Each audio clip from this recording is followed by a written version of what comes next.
What if the greatest wisdom starts in ruin rather than triumph? Imagine that in a single storm, a merchant traveling across the Mediterranean loses everything.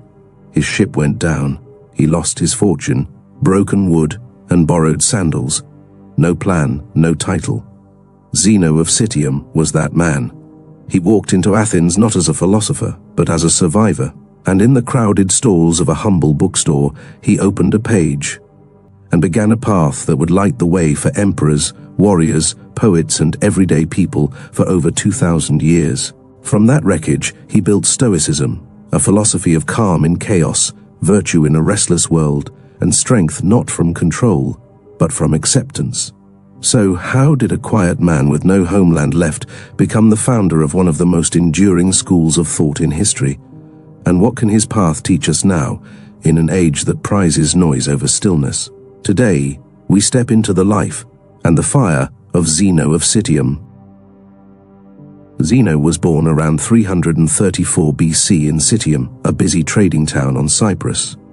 Some neighbors called his family Greek, others Phoenician. Historians still debate the mix. What we know for sure is that ships, spices, and stories filled his childhood, and his father, Manasseh, taught him two treasures, commerce and curiosity. In his 20s, Zeno loaded his fortunes onto a vessel bound for mainland Greece. But midway, a sudden storm rose. Sails ripped, hulls splintered, hopes sank. He crawled ashore at Piraeus with nothing but a salt-stained cloak and the will to keep walking. Hungry for direction, Zeno opened a worn copy of Xenophon's Memorabilia, a book celebrating Socrates' calm courage. The pages felt like dry land beneath his feet. He asked the bookseller, "Where can I find men like this?" The bookseller simply pointed to Crates, Athens' most famous cynic. Crates lived in rags to prove that virtue needed no wealth. Zeno followed, and a new chapter began. One tale says Crates smashed that pot when Zeno tried to hide it, teasing him, "Why run, my little Phoenician?" The phrase was a light-hearted nickname of the era. Today it could sound like an ethnic jab, but ancient sources do not suggest malice. Yet Zeno's modesty set him apart from the louder cynics. He studied logic with the Megarians, reason with the Platonists, and debate with the dialecticians. For 10 years he listened more than he spoke. In 301 BC, ready at last, he chose this colonnade, the painted Stoa, as an open-air classroom. Traders, soldiers, and poets gathered beneath the bright frescoes. People first called them Zenonians, but they soon wore a simpler name, Stoics, children of the Stoa. From shipwreck to Stoa, Zeno's journey turned loss into lesson. The tension between outer ruin and inner calm became the heartbeat of his teaching, and the seed of a philosophy that still steadies lives today. Picture a small circle of listeners, breath visible in the dawn air. One asks, "Teacher, how can we trust what our eyes and ears tell us?" Zeno lifts his open hand. "Perception," he says. He curls the fingers slightly, assent. He makes a fist, comprehension. Then he clasps that fist with his other hand, knowledge. Athens buzzed with clever talkers, some honest, others ready to trick.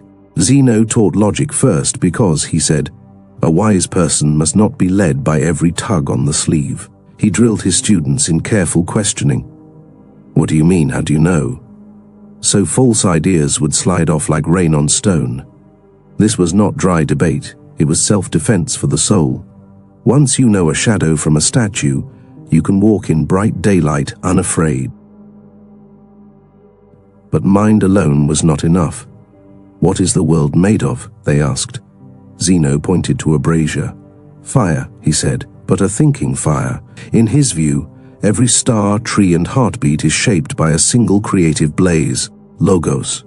Flames lick into sparks, sparks cool to air, air thickens to water, water rests as earth. Then the cycle burns again. Standing in that portico, students felt both tiny and connected, like notes in one long song. Finally, the most urgent question, how should I live? Zeno's answer was disarming in its simplicity. Virtue is the only true good. Money, fame, even health are merely tools, nice when they help, indifferent when they don't. He called happiness a smooth river, flowing when our choices match nature's current.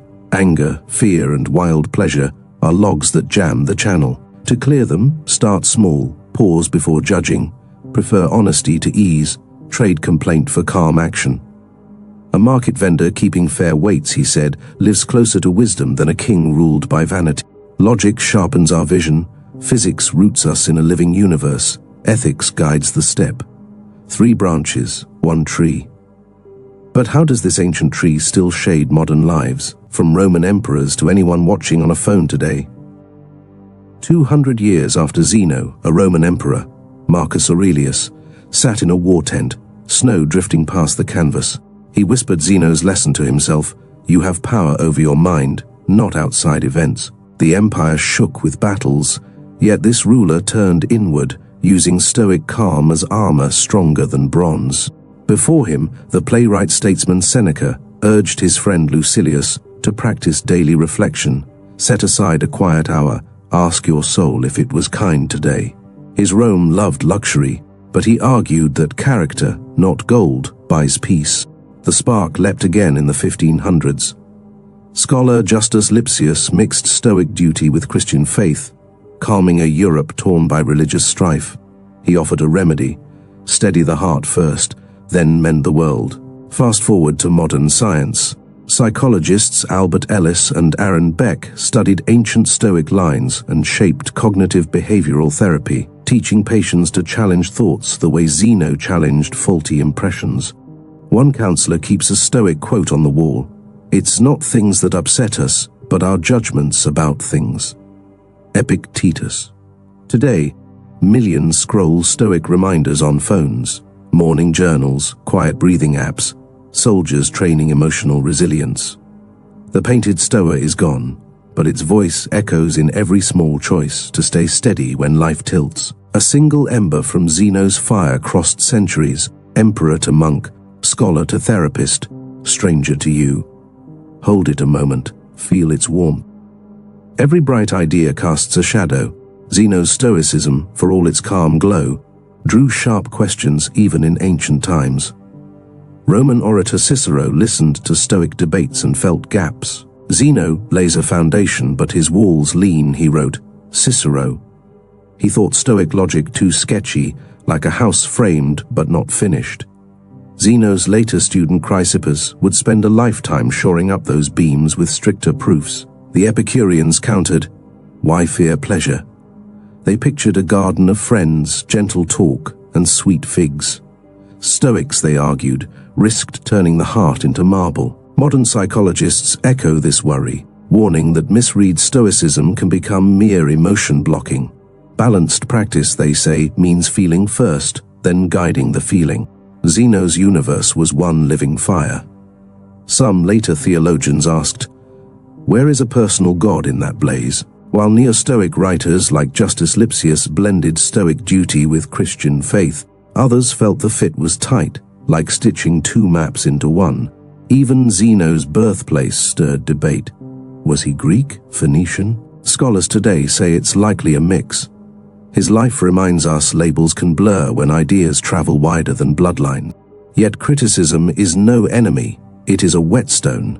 By meeting these challenges, Stoicism sharpened into the durable tool people still carry. We began with a question: can wisdom rise from ruin? Zeno's life answered, yes, if we learn to steer the mind when the sea won't calm.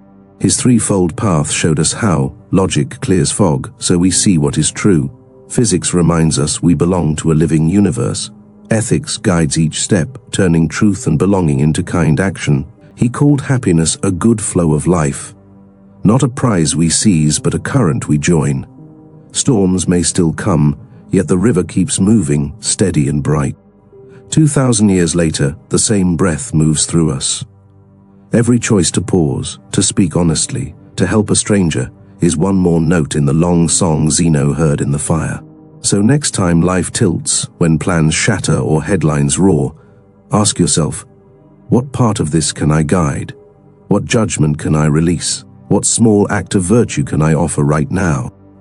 Perhaps the quiet flame of Stoicism is not about escaping the storm, but lighting a lamp sturdy enough to carry others home. The question that lingers is simple: Will we keep that lamp burning?